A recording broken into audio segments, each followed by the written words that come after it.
हाय दोस्तों, मैं दीपक सर आप सभी के बीच क्लास 12th के लिए फिजिक्स, ठीक है ना, फिजिक्स सब्जेक्ट से VVI ऑब्जेक्टिव क्वेश्चन लेकर आ गया हूँ। ठीक है, तो चलिए ये ऑब्जेक्टिव क्वेश्चन देखते हैं।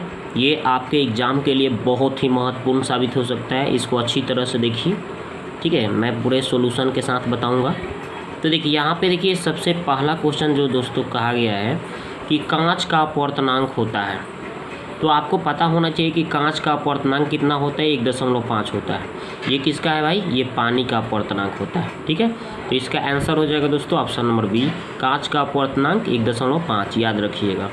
बर्फ़ का अपवर्तनांक कितना होता है, तो बर्फ़ का अपवर्तनांक याद रखिएगा कि 1.31 होता है। 1.31 ये किस चीज़ का है, ये पानी का है। देखिए पानी का अपवर्तनांक कितना होता है, तो अभी हमने बताया था ना, पानी का अपवर्तनांक कितना होता है, 1.33 होता है। चलिए नेक्स्ट क्वेश्चन देखते हैं। लेजर का आविष्कार कब हुआ था, तो लेजर का आविष्कार 1960 में हुआ था। याद रखिएगा 1960 में। ओके, अब देखिए नेक्स्ट प्रश्नों का उत्तर देखिए। डेबाई मात्रक होता है, तो डेबाई मात्रक ये विभव का तो मात्रक वोल्ट होता है ना, विभव का मात्रक क्या होता है, वोल्ट। तो डेबाई किसका मात्रक है भाई, तो इसका होता है विद्युत द्विध्रुव आघूर्ण का एसआई मात्रक डेबाई होता है।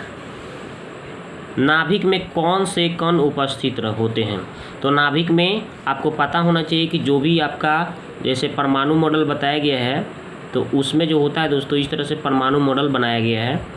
इसमें आपका प्रोटॉन और कौन सा रहता है, न्यूट्रॉन रहता है नाभिक में। ठीक है, प्रोटॉन और न्यूट्रॉन याद रखिएगा। नाभिक के अंदर, परमाणु के नाभिक के अंदर प्रोटॉन रहते हैं और इलेक्ट्रॉन चारों साइड चक्कर लगाते हैं। ठीक है, तो यहाँ पे प्रोटॉन और न्यूट्रॉन होगा, यानी प्रोटॉन और न्यूट्रॉन ऑप्शन नंबर डी इसका आंसर हो जाएगा। बी और सी दोनों हो जाएगा। ठीक है, बी और सी दोनों होगा, प्रोटॉन और न्यूट्रॉन।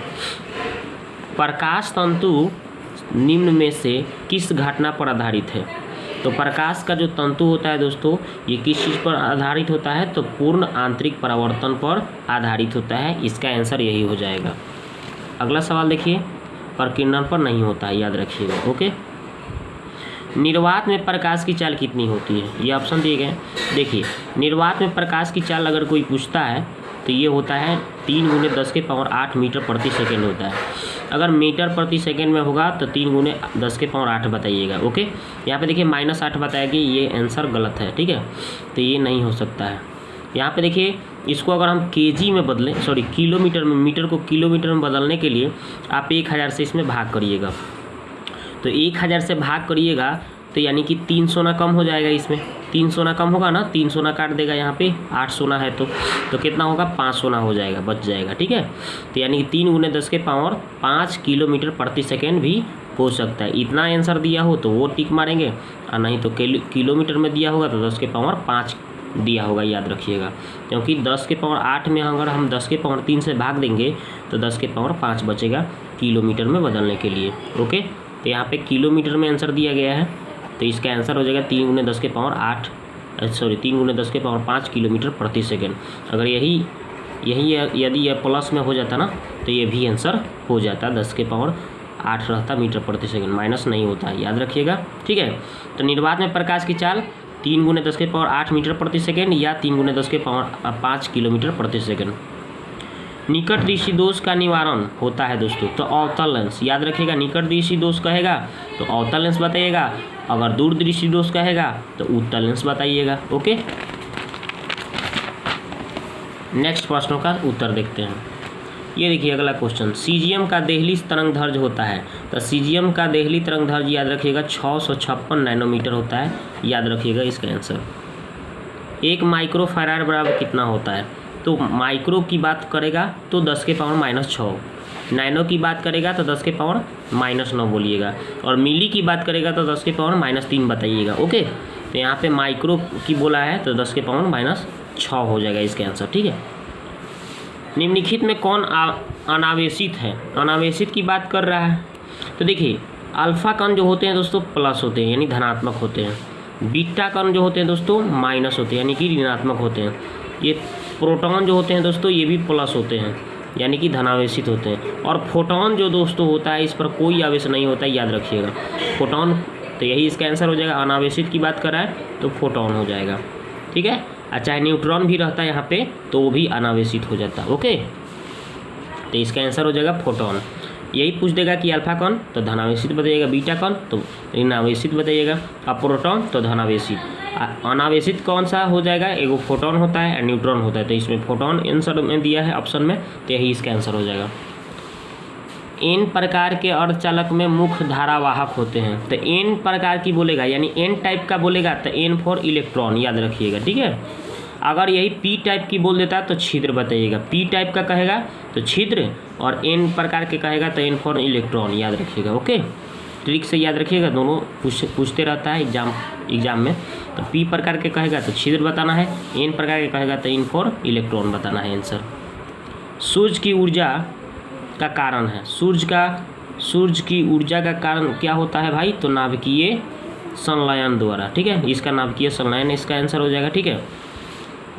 स्पेक्ट्रम के सबसे निचले भाग पर कौन से रंग होते हैं, तो स्पेक्ट्रम अगर बनाएंगे आप, ठीक है, तो स्पेक्ट्रम इस तरह से कुछ यहाँ से श्वेत प्रकाश जाता है, इस तरह से 7 रंगों में विभक्त होता है ना, तो इसमें सबसे नीचे वाला जो होता है बैगनी होता है दोस्तों, क्या होता है, और सबसे ऊपर वाला लाल होता है, ठीक है।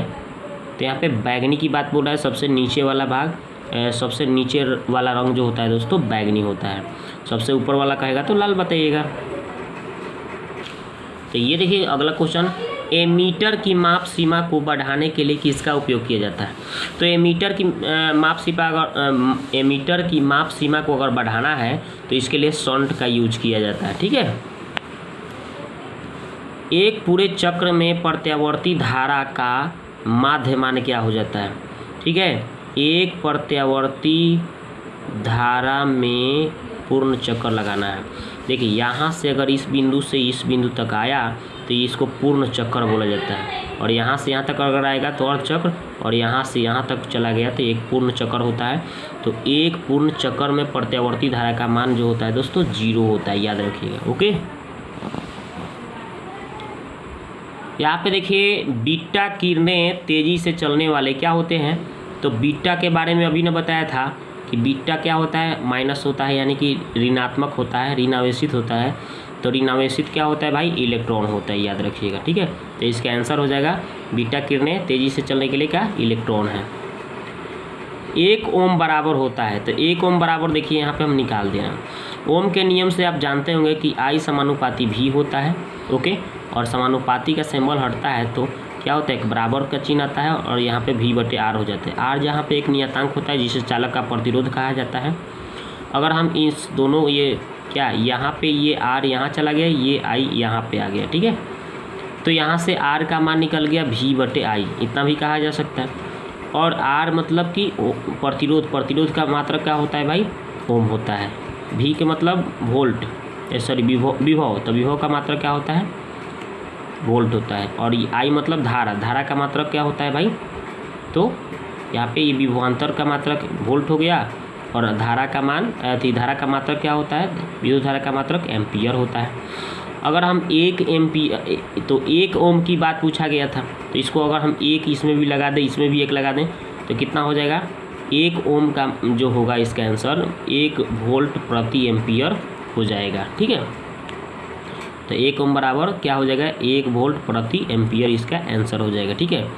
तो दोस्तों ये वीडियो आपको कैसा लगा कमेंट बॉक्स में ज़रूर कमेंट करिएगा। पहली बार चैनल पर आए होंगे तो सब्सक्राइब कर लीजिएगा, ताकि इस तरह से आपको वीडियो मिलते रहे और आप अपने एग्ज़ाम की तैयारी अच्छी तरह से करते रहिए, ठीक है। वीडियो को देखने के लिए आपको बहुत बहुत धन्यवाद। मिलते हैं नेक्स्ट वीडियो में।